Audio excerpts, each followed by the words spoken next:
Ini adalah sesi perkongsian audiobook bacaan buku kanak-kanak oleh Enid Blyton, versi terjemahan ke bahasa Indonesia.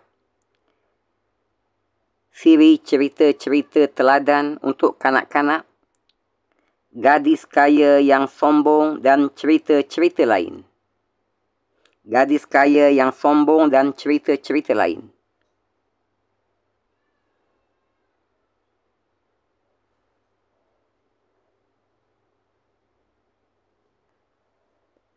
Gadis kaya yang sombong dan cerita-cerita lain oleh Enid Blyton. Ilustrasi oleh Val Biro, penerbit PT Gramedia Pustaka Utama Jakarta. Daripada versi asal dalam bahasa Inggeris, The Forgotten Pets and Other Stories by Enid Blyton. Copyright 1950. Text by Darrell Waters Limited. Copyright 1983. Illustrations by the Hamblin Publishing Group Limited. All rights reserved. Gadis Kaya yang Sombong dan cerita-cerita lain oleh Enid Blyton. 616141016. Hak cipta terjemahan ke bahasa Indonesia PT Gramedia Pustaka Utama. Alih bahasa oleh Indri K. Hidayat. Design sampul marina_design@yahoo.com. Diterbitkan pertama kali oleh penerbit PT Gramedia Pustaka Utama, Jakarta 1986. ISBN 978-602-03-3018-1, 192 halaman, saiz buku 14 cm. Cetakan ke-14, Juni 2016.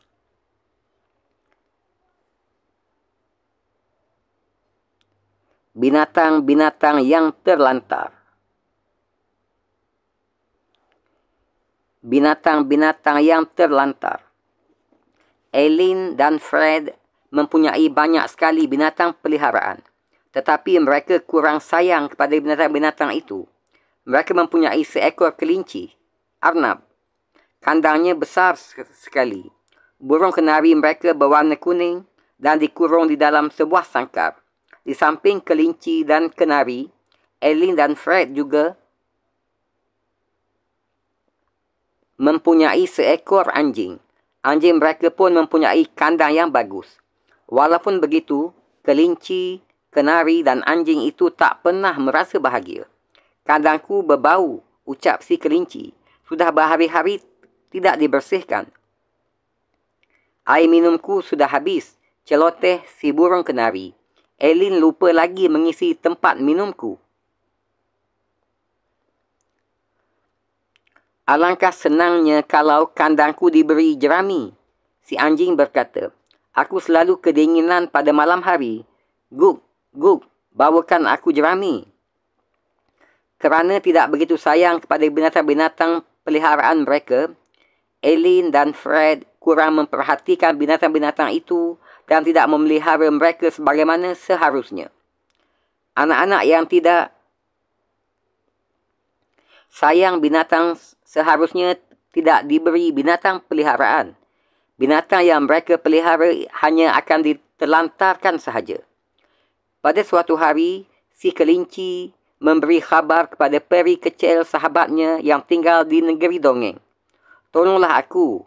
Aku menderita. Anak-anak yang memilikiku sama sekali tak pernah merawatku.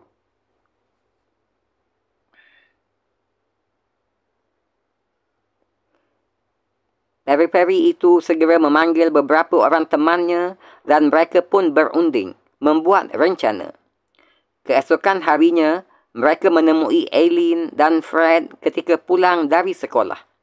Maukah kalian bertemasya ke negeri kami dan menginap di sana beberapa hari? Tanya Twinkle. Di negeri kami hampir tak ada anak-anak. Kami senang jika kalian mau bertamu ke sana. Kami akan menyediakan sebuah rumah mungil untuk kalian tempati selama menjadi tamu kami. Dan kami akan sangat senang jika kalian memperbolehkan bangsa kami menonton kalian. Aileen dan Fred merasa tertarik. Mau? Aileen berkata, ya, kami mau berkunjung ke negeri kalian. Bayangkan betapa senangnya punya rumah sendiri.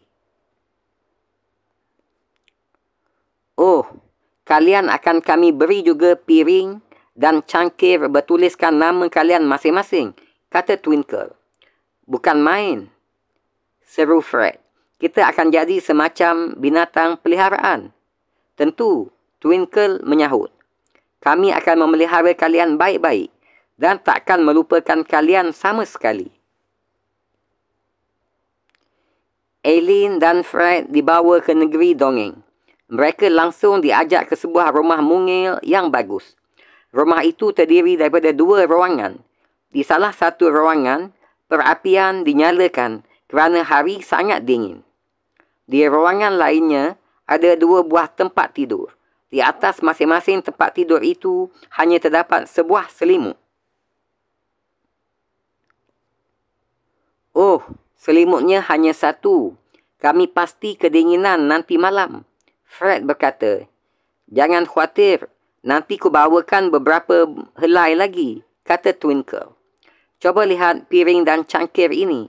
Semuanya bertuliskan nama kalian masing-masing. Memang, piring dan cangkir itu bagus kelihatannya. Aileen dan Fred merasa senang sekali.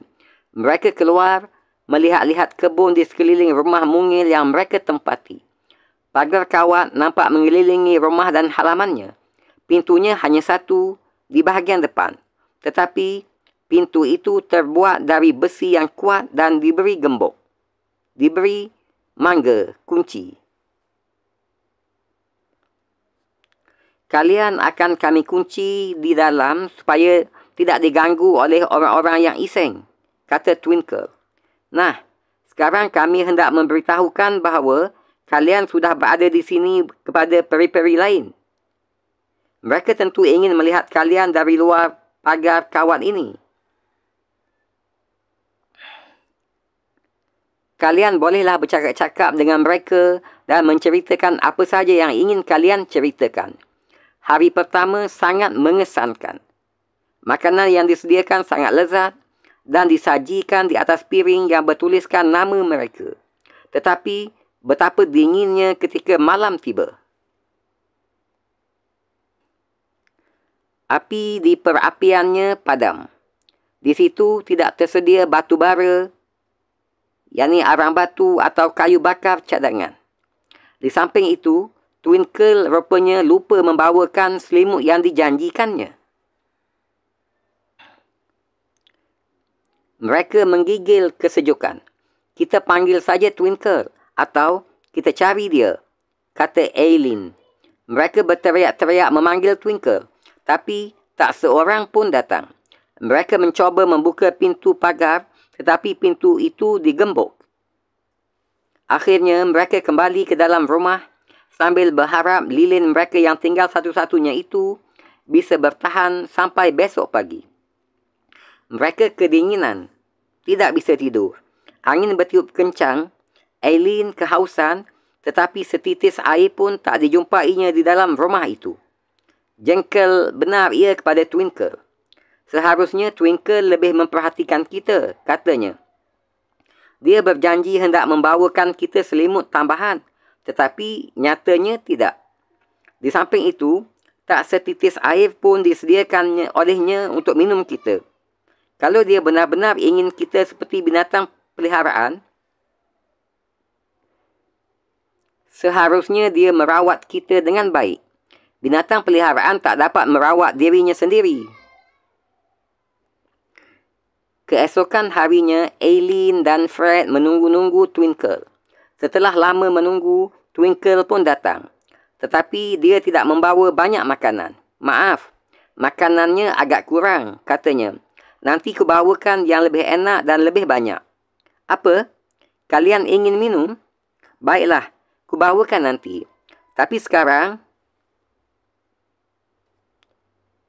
aku sedang sibuk. Selimut? Oh ya, nanti pasti ku bawakan. Maaf, aku lupa. Tetapi Twinkle tidak datang-datang lagi. Teman-temannya berdatangan dan dengan berdiri mengelilingi pagar, mereka menonton Aileen dan Fred. Pintu gerbangnya digembok kuat. Jadi tak seorang pun bisa memberi anak-anak itu makanan atau minuman. Aileen dan Fred marah. Mereka mulai ketakutan. Twinkle datang kurang lebih pukul 6 sore. Maafkan aku datang terlambat, sapanya. Pekerjaanku sedang banyak sekali. Oh, aku lupa membawakan air minum buat kalian. Juga selimut. Biarlah, terimalah dulu roti dan mentega ini. Aku akan kembali nanti. Yah, cuma roti dan mentega, ucap Aileen dan Fred yang malang. Mereka sudah benar-benar kelaparan. Bawakan makanan yang lain, Twinkle, dan kami ingin pulang besok. Twinkle meninggalkan mereka. Dia tidak kembali lagi seperti yang dijanjikan.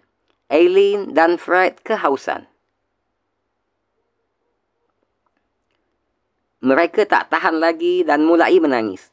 Ketika hendak tidur, mereka merasa kedinginan. Kerananya, keduanya duduk saling berpelukan di pinggir tempat tidur. Betapa sedihnya hati mereka. Hari hujan, Aileen berkata. Kita keluar yuk, minum air hujan. Aku tak tahan lagi, haus sekali. Mereka melakukan hal itu. Tetapi akibatnya, baju mereka basah kuyup.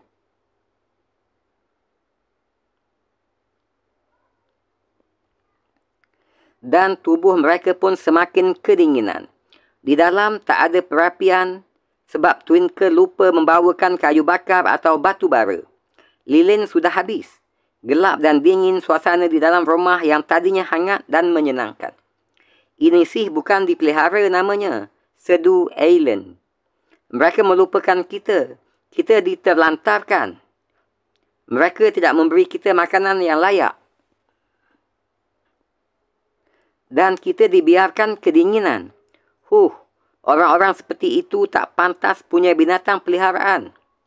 Fred terdiam sejenak. Lalu dengan bersungguh-sungguh ia berkata, Aileen, kurasa mereka sengaja memperlakukan kita begini. Persis seperti kita memperlakukan binatang-binatang peliharaan kita. Kita selalu lupa memberi makanan yang layak buat mereka. Kita lupa menambah air minumnya. Kita tak pernah membersihkan kandang mereka.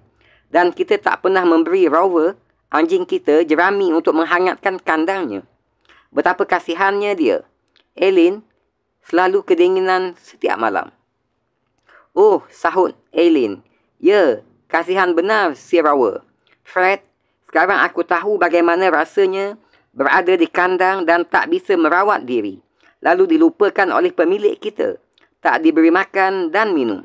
Tak enak. Sungguh-sungguh tidak enak. Jadi selama ini kita bersalah. Oh, aku takkan menelantarkan binatang-binatang kita lagi, Fred. Mereka akan kusayangi dan kurawat dengan baik.